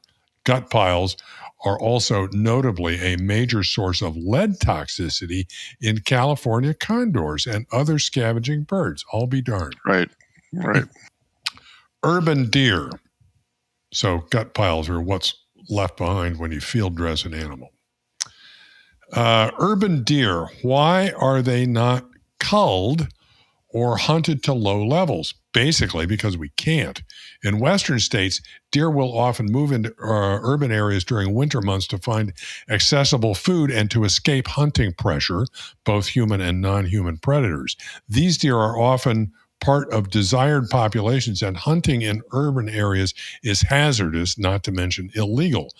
We do have limited cull programs and trapping programs. However, they're expensive and hard to scale beyond small problem areas. In eastern states, there often is simply not enough hunting pressure despite very liberal permit numbers. Mixing game meat with domestic meat. Burger and sausage is generally at a 10-to-1 less ratio if using pork belly or bacon. He really did this episode justice. Do trains hit deer? Sure they do. Oh, yeah. He was really howling at this episode. This is good. I'm sure. Do trains hit deer? Sure they do. We occasionally have a train bowling pin down a herd standing on the tracks. A few years ago, we found a radio collar that was very smashed due to the elk it was attached to getting hit by a train. Thanks for the great podcast. It has been hugely informative and helpful. Avery, who is a wildlife biologist for the Utah Division of Wildlife Resources, and he says, P.S., mid-40s Fahrenheit, blue sky, no precipitation today. Well, thank you very much. That was very informative. Great. I love it when people write in and answer our questions. So that's why. So in the Northeast, there are no gut piles. People carry the whole deer out. In the West, there are gut piles. Because you're closer to home. Yeah. So why is there lead toxicity? We don't really have too many. I'm sorry? Why is there lead toxicity in gut piles? Somehow the deer accumulate lead? From the organs. They accumulate lead? Yeah. Where are the deer picking up lead? Yeah, where are they getting lead? No. It may also relate to hunting regulations because buckshot, which is... the shot. Which you don't use rifles in some areas because of the high density of people. Okay. So you use a buckshot instead, and maybe that's the difference. Okay. Yeah, I don't think when I was a kid, my father, if he went here, I think he used a shotgun. Yeah. Mm-hmm. You got to get real close with a shotgun. Yeah. They went up. They have a slug. They have because that must be right, because we used to spend the weekend following hunting season refilling the pellets. So he would use a cartridge with multiple pellets in it. Is that right? Yeah, buckshot. It's called buckshot. Yeah, and we would because I know you can get bigger or smaller buckshot in your cartridges, right? Yeah, this is all true. And we would spend the following weekends after the end of hunting season refilling them. Yeah. So I just had a big epiphany. Buckshot is in as buck male deer. Yeah, indeed. Darned. 73 years old. Because you don't need you. So when they would target the males, because you don't need more than one male to keep the pack going. Well, there's also some machoism involved in it. Well, but share the antlers and all this other stuff. Yeah, but he tried to tell us it was about biology. It was because you only needed one to keep the herd going, or whatever. One or two. Apparently, a major elk has passed away in the Rocky Mountain National Park in Colorado. That was for years the world's record holder for the number of points on his antlers on both sides. Wow. Natural causes, presumably. Well, that's much better than the lion poaching of Africa by a certain certain ex-president's kids. Well, you can go right back to Teddy Roosevelt if you'd like on that one. Yeah, But it wasn't. I don't think it was illegal when Teddy did it. No, nothing. They didn't have any regulations over there. Come on. Yeah. Well, I mean, Hemingway wrote all about it, right? Wasn't that one of Hemingway's great novels? Was about the lion hunt. Yep. And I think.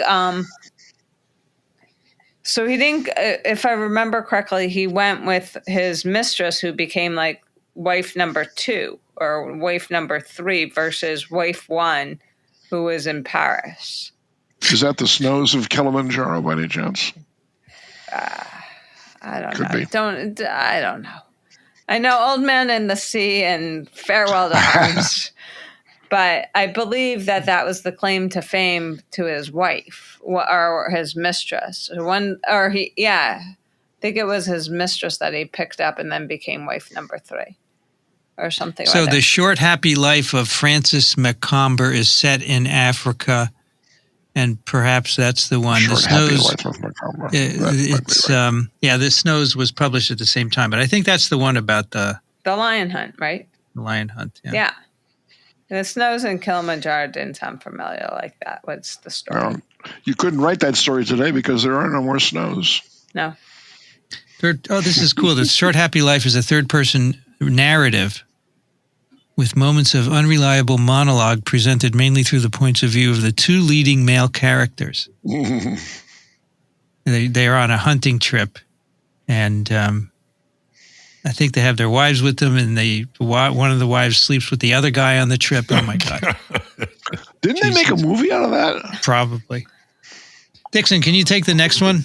There's tons of books about it. Jeff writes, happy whatever day it is that you're reading this. Regarding TWiV number 878, there was a point in the discussion that Dixon mentioned that it has been estimated that the carrying capacity of the Earth is 12 million people. 12 billion. I'm sorry, 12 billion. 12 billion, of course. I have to say that we are already far past the carrying capacity that almost 8 billion has shown by the decline in wildlife populations globally. That has been going on for decades, and he lists lots of references for that. These declines are more severe than those seen in the fossil record prior to previous extinction events, and so signal that we are heading for an imminent extinction event if we do not reduce the human load by developing policies that A, get people to stop having babies, to drive our population to well below 2 billion ASAP, and B, replace our extractive economy with a sustainable one that protects wildlife and its habitat and ends the animal-based meat industry. To see just how out of balance the current situation is, consider that human biomass is estimated at 0.06 gigatons of carbon, and he lists a reference for that, while that of all wild mammals is estimated at 0.007 gigatons of carbon. We're almost 10 times their biomass. Now add that of our livestock, estimated at 0.1 gigatons, and you see that we are 22.8 times that biomass of the rest of the world. Also, I added the rest of the world, but he meant that, I'm sure. Also, while a bit simplistic, consider that 5% of the Earth's population, the U.S., uses about 25% of the Earth's production, which means that for all people to live at our standard of living, which they do, the Earth would need to increase its production by 5, which is impossible. Nothing we do is sustainable, which is the high-level consequence of our abject brutality that we bring upon those we don't value except as a means to satisfy our desires. Meat is not necessary to sustain human life or health, which can be sustained by a plant-based diet. And as we do not need meat, there is no valid reason to brutalize non-human animals by merely satisfying our desires. No non-human animals have the same claim to rights that we do because we consider ourselves moral. It's that simple. Sincerely, Jeff. I'm not sure anything is simple. I'm not sure that he's 100% biochemically correct. Well, because to say that we can be sustained on a plant-based diet is not biochemically correct. Is that right? Just by definition. So you can't get heme and iron in the right conformation. It's really hard to have it in the right conformation, and then it's really hard to get it to bind the first molecule of oxygen and various things, which is why you never see hemoglobin or in the blood with less than like 2 oxygens. It's never, it can bind 4, but I don't believe you ever see it with 2 or less and stuff. And the binding curve is really hard. And also there are these things called non-essential amino acids that you have to get from some other source. So maybe it can be through a combination of beans and other things, but it's still hard to, you're not as efficient at absorbing them in that context, because a lot of most plant cells are by a cell wall that you can't digest, right? So I think it's a little too simplistic to say that we should just, not sure that he's 100% health correct. So I may be wrong, but I think this Impossible beef, doesn't it have hemoglobin in it? No, they use myoglobin. Myoglobin. Really? Okay. Well, where do you think which gives it the taste of meat, because that's the main heme-containing element. Actually, it's or moiety in meat. I believe it's leg hemoglobin. It's a plant. Yeah, I don't think it's myoglobin, because myoglobin is generally, it has two irons, and it has a higher affinity for oxygen, and I don't think that can. No, they add it for taste, Amy. Yeah, so just for taste. I was just wondering if it would supply the hemoglobin. No, it doesn't. No. Okay, it doesn't. Well, I think it's a good point. I don't know. I think when you're anemic at a certain level, they tell you to eat certain foods.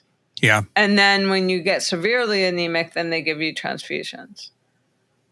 Ah, okay. And yes, you're right. I know this because my parents have cancer, and when they get certain levels of anemia, and then the guy says, well, you should eat a steak or something or other, you should eat all this stuff, right? And a lot of it is meat-based. And then they call me and they say, well, what is your hemoglobin level? Because I'm usually anemic. And they say, well, maybe you should be proactive and start eating this stuff that you don't like. And I'm like, yeah. I'll call you next week. Thanks for calling. And then eventually they get to the level of like 6 and they have a transfusion. So what if you're a vegetarian? What does your doctor say? Good idea. I mean, not everyone will eat a steak. Right? Well, then I guess That's not the cure for anemia anyway. It's not the cure. It's not the cure. And then they eventually go to a transfusion, I believe. Oh, okay. Amy, can you take the next one? It's all very complicated. Ingrid writes, Dear TWiV team, thanks for another great episode. Epitope. Epitope. Yeah, I know. Are you noticing a prion disease emerging in people from an animal source and then working backwards from that point the way we do with viral outbreaks? This is potentially a much worse problem with prion disease because the main known such diseases, variant Creutzfeldt-Jakob or disease, or VCJD, aka mad cow disease in people, has a 10-year or longer incubation period and is 100% fatal. There is even some concern in the UK that there might still be another wave of victims who have not yet exhibited any symptoms from their original spillover event, since some small minority of the population seems to show prions in blood samples. If U.S. deer populations are currently experiencing a suspicious new spike in prion disease, which might conceivably be a new disease that could infect humans, saying, oh, but no people have come down with it, is meaningless. Worst case scenario, it is possible for people to contract by eating these deer. The disease might not be noticed for another 10 years or more, by which time a lot of hunters and families could be infected. Even if deer hunting got banned at that point, people could keep coming down with symptoms and dying for yet another 10 years. So it makes sense to me that there is a high motivation to try to suss out how dangerous this spike in deer might be, even if no ideal experiment can be done. Obviously, you cannot experiment on people, and while injecting lab animal brains directly with the prion might not be an ideal scientific experiment. On the other hand, infecting via the normal route by feeding prion-tainted food would likely require a many-year-long incubation period before getting end results. So it's better That's to... a good point. Well, we can discuss it. So it's better to experiment design, but not in a very practical in short term. If several non-ideal experiments even hit at a potential danger, I think it might be enough to lead to some regulatory change in deer hunting, or at least widespread warnings being issued, even if those experiments do not definitively prove that the disease can be transmitted for people. Thanks again for all the TWiVs, Ingrid. If you made a mouse transgenic for the human prion... That's what they did. I just showed you that, yeah. And you put mouse prion into that mouse, and nothing happens. It's the same thing as putting polio into a mouse without the human polio receptor. And you would never have concluded anything. It would not have been a problem. You would have just moved on to the next experiment. I don't know what the answer is, but if you want to figure out if deer prions are a threat to people, I don't know what the experiment is. Well, so here's the experiment, right? Tell it. Yeah, what is it? The experiment is to take your mouse with the human prion protein. Right. And then you could intracranially inoculate your mouse with the deer prion protein. And you could ask whether or not the mouse develops some kind of disease. And then you could say, there's a suggestion that it could be an infectious agent, right? That's what I just showed you. That's the experiment I just showed you. And if it doesn't work, then it's not a problem. Because it says that it's not compatible. Just like putting polio into the mouse without the human protein was not compatible. Yeah, well, that's been done, and the mice don't get prion disease. That's what I said. Does that mean it's not a threat? I just don't know. Well, would you have? So if I took polio and I put it into a mouse, and I didn't know about the receptor, would you have then concluded polio was not a threat? What would you have concluded? Well, but polio was already a threat to people because it was infecting people, right? Well, if you do the same experiment with some other virus. So that's what we're doing now for pandemic potential, right? We're saying if you take coronas from the wild and you infect a mouse that doesn't have human ACE2 on it, we're considering it not a threat. If we then take a mouse that has human ACE2 on it and we take that virus and we put it into the mouse, then it's considered a threat. So why is that different? I don't think that's right, because not all the threat viruses are going to bind ACE2, right? But that's what we do. Yeah, well, I'm not sure that's right. But maybe from the prion experiment I showed you, maybe we can conclude that deer prions are not a threat to people, but I would like to see them feed the mice and wait 5 years to see what... But you have to wait in certain animals for a very long time before you actually see whether or not that worked. With mice, since they only live 2 years, 2 years is not that, well, it is long, but it's a doable experiment. Yeah. Let me do the last email. Timothy writes, with respect to gut piles, it is the standard practice in Texas to gut the deer after a kill and clean quarter the deer carcass. First step, taking the guts in a bucket and throwing it out for coyotes to eat. Yum. I'm not sure what Amy is discussing when weighing the deer. Never done in my life, never seen it. So this is what that paper is mentioning. Yeah, well, that's because you don't live in the Northeast where they bring the deer home and on the way they weigh it. That's absolutely true. Yeah, I mean, every state has their own difference. Yeah. For getting licenses and various other things. I mean, if you drive through upstate, you see the signs, deer weighing station. Yeah. Yeah. Well, I mean, it's just like getting a license, right? Yeah. Florida has a driver's age of 16, and New York has a driver's age of 18. 16 in Florida? Yeah, my godson is driving. My godson is driving, and he just turned 16. Yeah. So, some states may want to know the tonnage of harvest. So that's why they weigh them. Let's do some picks. Dixon, what's up this week? Well, exciting news from the front of the use of engineered wood. The announcement was just made that the world's tallest cross-laminated timber building, which is an apartment complex called Ascend in Milwaukee, is now open for occupancy. And this now becomes the world's tallest building made out of wood. And if you think that that's impossible, just go to this website, and it's fantastic. The interiors are just remarkable. And, no concrete, Dixon? Maybe for the foundation. But outside of that, no, there's no concrete in this building. You know, this could almost make me want to move to Milwaukee. But not quite. I love this interior. It's a beautiful building. It's gorgeous. A beautiful building. Ceiling floor windows. Yeah. Yeah, I saw a show on the building of these things once that was really quite interesting.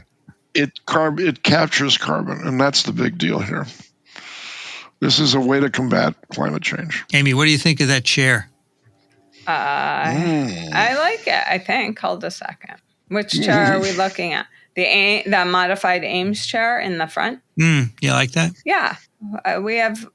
My grandparents had signed Ames chairs. Yeah. I like it. Yeah. But I love the windows are beautiful. They're good. The problem is, I guess you need that structural beam there. Otherwise, it would be nice not to have it. Well, the beam is made out of wood too, though. Yeah, I see. It's beautiful.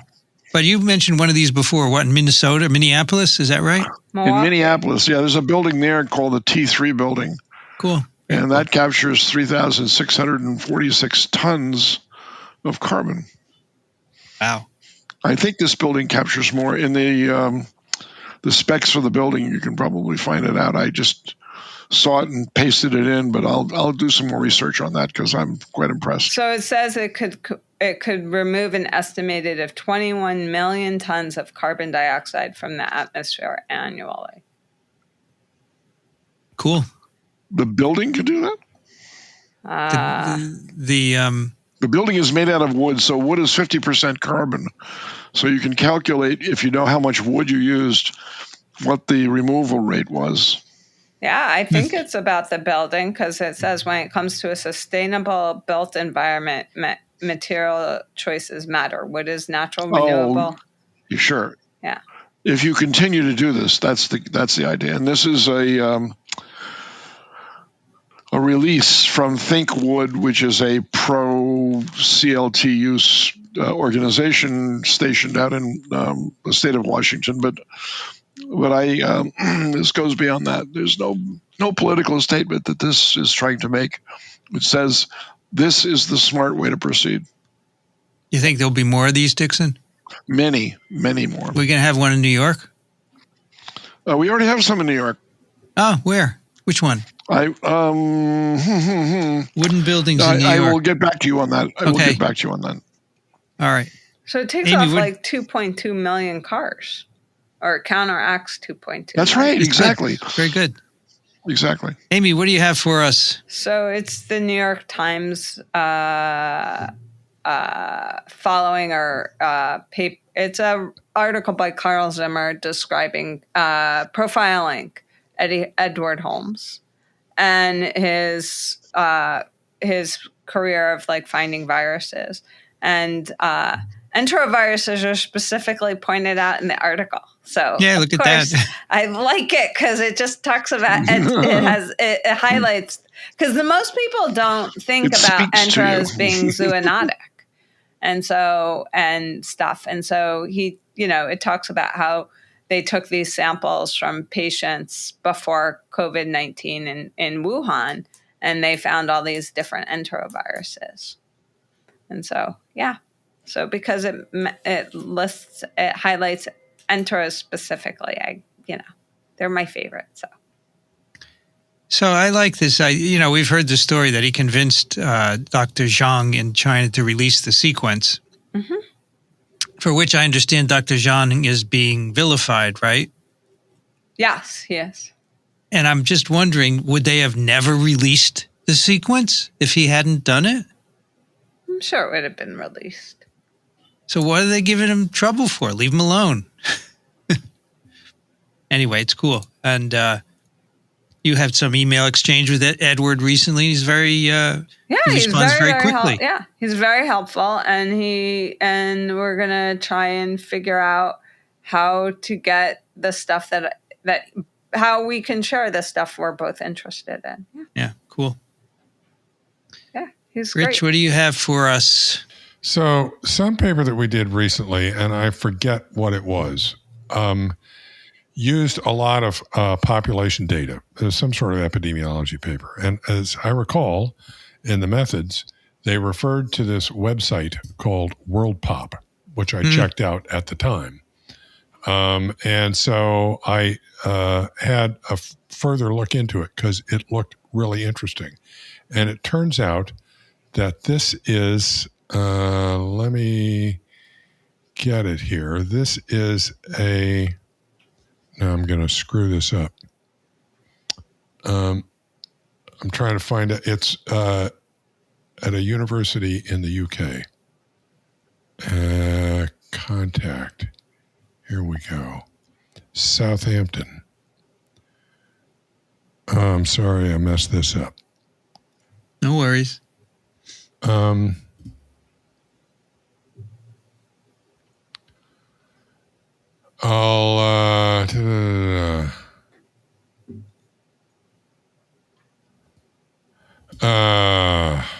Sorry, it's at a university in Southampton in the UK.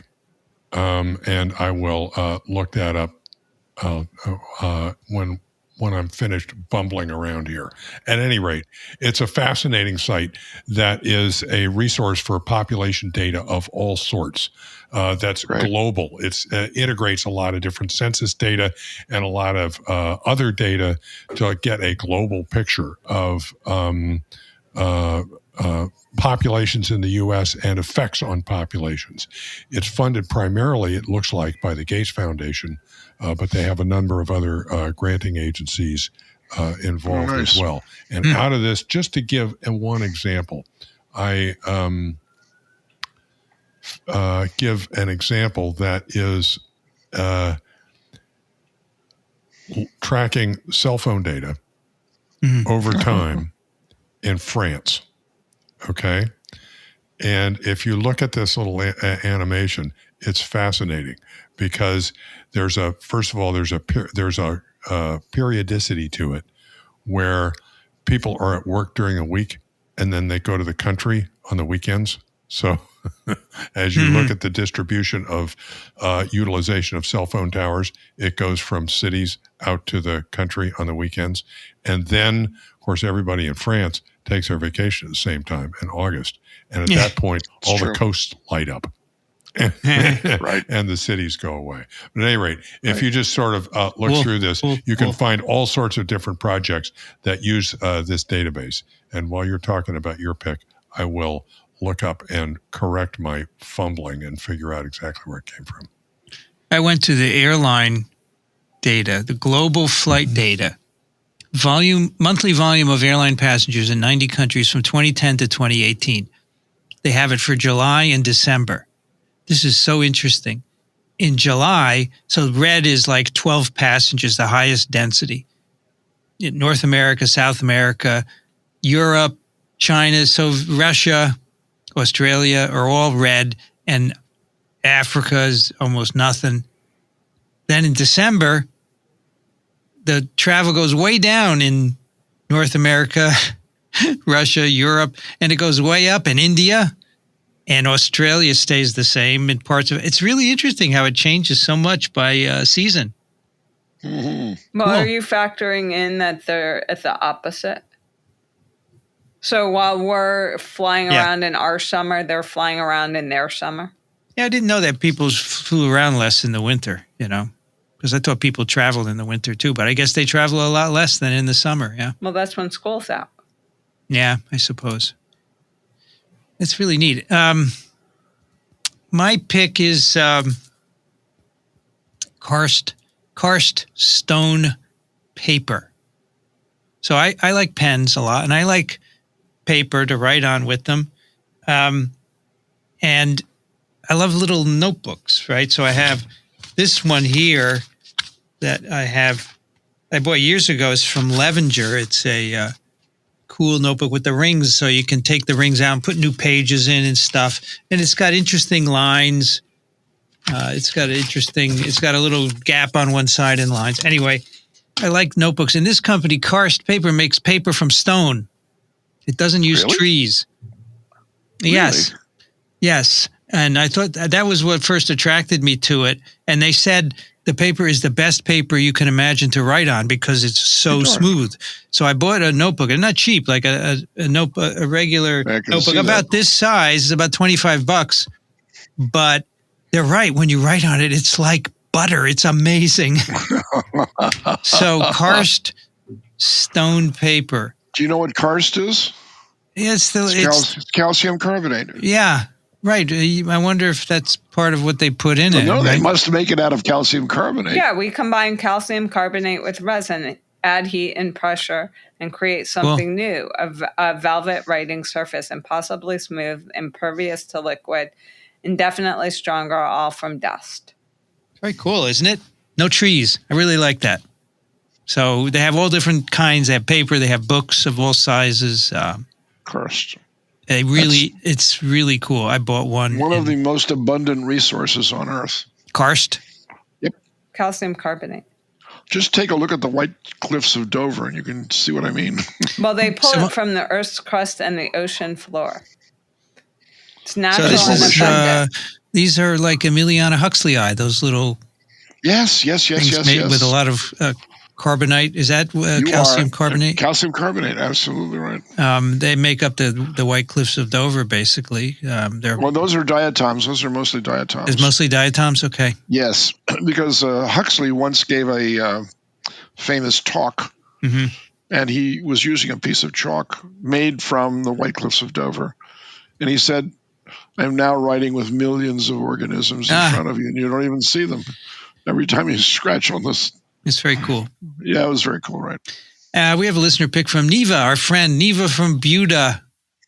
Hello, TWiV gurus. Your podcasts have been helping to keep me sane and provide me with wonderful, reliable information. They also keep getting better and better. I have happily infected many people with TWiV. I am tickled to report that my high school granddaughter, who has developed a love of biology, is now infected. Achievement unlocked. I guess Neva knows about gaming, huh? Well, I guess you have a granddaughter, you know about gaming. Possible article pick. This seems to be a good general overview of the state of EBV research and initiatives. Since I have a nephew devastatingly afflicted with MS, I have been following this closely.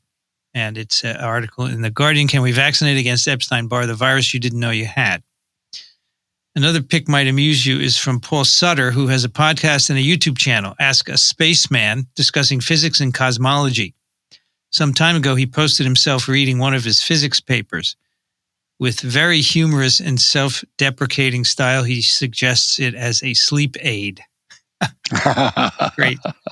My very best regards to the whole lovely TWiV universe, Neva from Buda. Very good. Thanks, Neva. Let's do lunch. The pandemic has cooled off here. It's time to go to lunch. So someone on our live stream the other day asked a really good question about Epstein-Barr vaccine. You know, given that a certain fraction of people with EBV infection make antibodies that cross-react with a neuronal protein, she said, wouldn't a vaccine have to be sterilizing? Because if you did get infected, you would make these antibodies and they might cross-react. So that's a really good question. I don't know the answer. It depends on how much immune response you would get from that, exposure while the memory cells ramp up. Well, when do you make this protein that gives you the antibodies or that cross-react? So is it a protein that is only made during the lytic cycle, only made during the latent cycle? When is it? It's a lytic cycle because it's needed for DNA replication, I believe. So it could be delayed, but I don't. So that would be the question. Would you get enough made to make antibodies? I just don't know. You'd have to find out. It's a good question, though, isn't it? So anyway, Dick, Rich, what do you got? I just want to follow up. I found this before and I had trouble finding it again. It's really hard to find. The World Pop Project is the brainchild of Professor Andrew Tatum at the University of Southampton in the UK.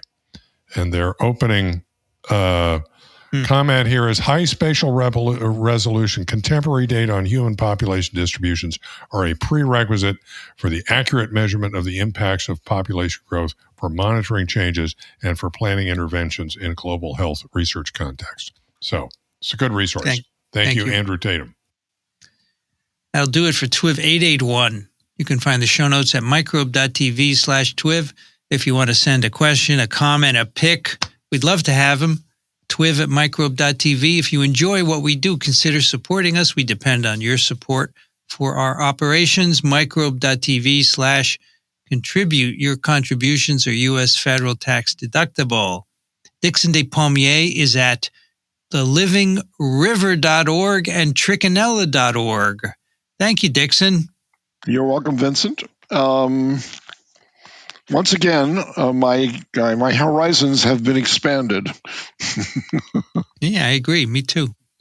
Amy Rosenfeld is at Columbia University and enterovirus.net. Thank you, Amy. Thank you.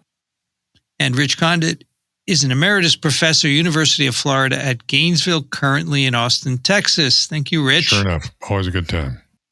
I'm Vincent Racaniello. You can find me at virology.ws. I'd like to thank the American Society for Virology and the American Society for Microbiology for their support of TWiV, and Ronald Jenkins for the music. You've been listening to This Week in Virology. Thanks for joining us. We'll be back next week. Another TWiV is viral.